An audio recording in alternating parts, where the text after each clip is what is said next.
made an Instagram post about this a few weeks ago, and then spoke about this on Market Mondays when Google announced its stock split. Um, and I made an Instagram post, one of those green screen things, that everybody's doing now, by the way. Sidebar. So we're gonna be diplomats, right?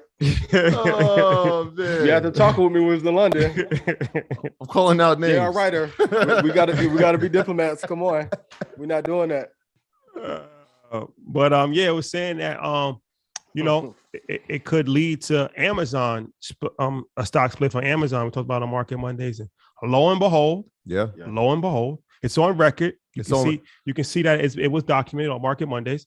Lo and behold, last week Amazon announced a 20-to-1 stock split. The first thing I did was I think I called you first, and then I called Ian. I'm like, yo, remember this, man? When Bezos stepped down, this was an opportunity. We got a new CEO. This might be a new opportunity for him to say, all right, this is a great chance for us to get more investors inside the company.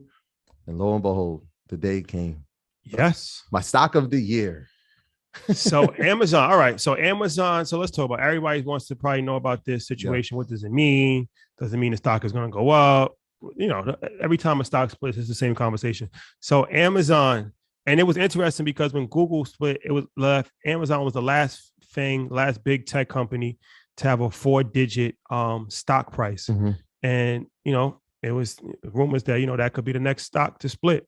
And they didn't even waste too much time. They a couple of weeks later, they announced that their stock split. So what does this mean for Amazon? It means exactly what we thought with the other ones, right? Like when I look at Amazon stock, if a retail investor looks at Amazon stock and they see it at 3,200, it's not as appealing, right? That feels like I can't afford it. I'm going to have to get a fractional share. With the split 20-to-1, which is a pretty large split, now you're looking at maybe $130 a share, and more enticing for a retail investor to get involved. It also is important if you go back to the Josh Brown episode, last time he was on Market Mondays, he talked about why these companies break down and split and get to these numbers in the hundreds, right? So they could be included in the Dow Jones. It was an excellent explanation. If you haven't seen it, go check that out. But that also is a factor in it as well. But I just want to make sure that everybody's clear that nothing changes fundamentally inside the company. It's just the prices change, right? And so I always explain it as if somebody had a $5 bill or 5 singles, do you still have $5? Essentially, you do, right? It's just in a different form. And so when you look at a stock go from 3,000 down to 100 or 200, it's pretty much the same thing. It's just that now more retail investors can now pile into the stock. They also bought back $10 billion. What was it? $10 billion worth of stock? Yeah. So like these type of move, when you start seeing things like this happen, and it was like, yo, this is why I was saying this. I didn't even take this into account when I was saying that, yo, Amazon's gonna be my stock of the year. I was looking at all the fundamental things, but like this is one of those things. Obviously, the market is in a downtrend right now. The NASDAQ is in a downtrend, but long term, this is why I'm like, all right, gotta get Amazon. On top of being the number one e-commerce, is going to be the number one shipping company, passing UPS and FedEx in this year. There's just so many things that I feel like Amazon is just like going to be this incredible company that it already is, and it's going to keep building upon it. Yeah, for the last 15 months, every week somebody in Stock Club was like, man, why do you keep Amazon as a retirement pick? I'm like, just wait. Put yes in chat. Some of y'all were killing me. Man, are you sure? I'm like, give it time. Bezos, for those of you who don't know, he came from the hedge fund industry. So there's a calculated reason why he didn't want us to split. But with the new executive, it gives him a great advantage. Like you said, it goes into the Dow Jones. And then, of course, it's one of the, like, it's in my top 10 businesses as well. So like Apple, Microsoft, Google, Saudi Aramco, Amazon, they're in that list of companies that if I have to like put my life on the line, I would invest money with them. So continue to hold them for the long term. They'll be great. And then Mimi, I'll see your question. We'll talk about Moderna tonight on the Stock Club call. But yeah, Amazon, it's going to be great for another 10 or 15 years easily. Hold on to it. When is the stock split? Did they give a date? I don't know the date off the top of my head. Yeah, I'll get it. So the question is going to be, when should I buy? Buy it after. We're going to give a clean answer. Might clip this up. If you haven't bought it yet and you can't afford it in the 2000s, wait till after and then put it in one of your core holdings. The That's been like our little secret in Stock Club. It's been in the retirement picks forever. Amazon's one of the ones. Red Panda, please put Red Panda in chat so they can see that I'm not lying or capping, even though this crystal ball is glowing bright in the background. So listen, if we all called unanimously, I mean, yeah, Amazon, you can't go wrong with Amazon. Good move to split its stock. I feel like that's only going to, drive a lot more retail money into it. And just by the law of numbers, right? It's like a stock is $2,000 on $3,000, like, for it to get to $6,000, that's a big increase of only 400%, where, something is $120, goes to $240. That's a lot more feasible. Apple has split a variety of different times throughout the course of their history. Google just split. Tesla split last year.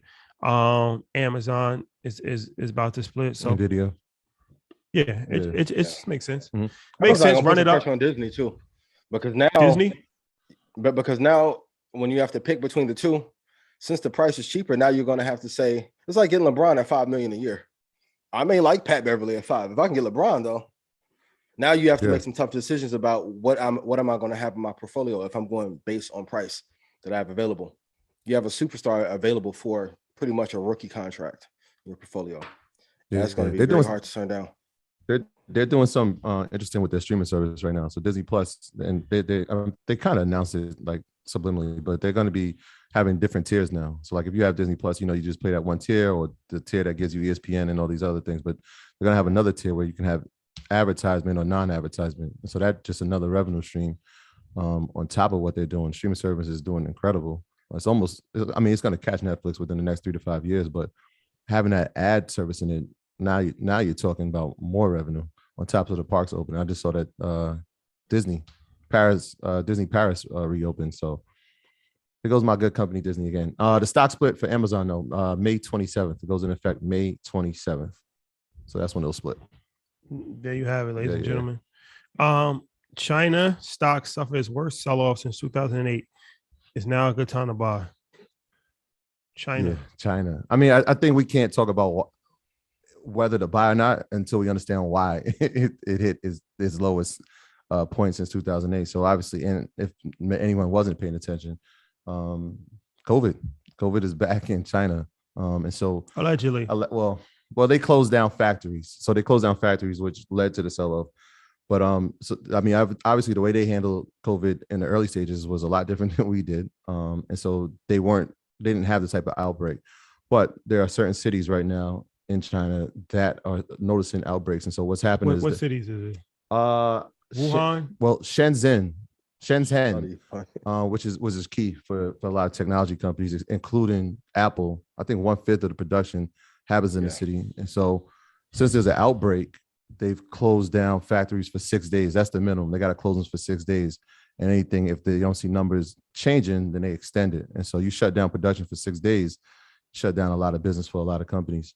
And so, the market got hit. The Shenzhen got hit. So you're looking at a bunch of sectors, and including like gambling and travel companies as well, right? So it's interesting. Like we're looking at it here in New York. Like I know since we've been back in over the past week or so, it's like, all right, well, New York feels like it's kind of open.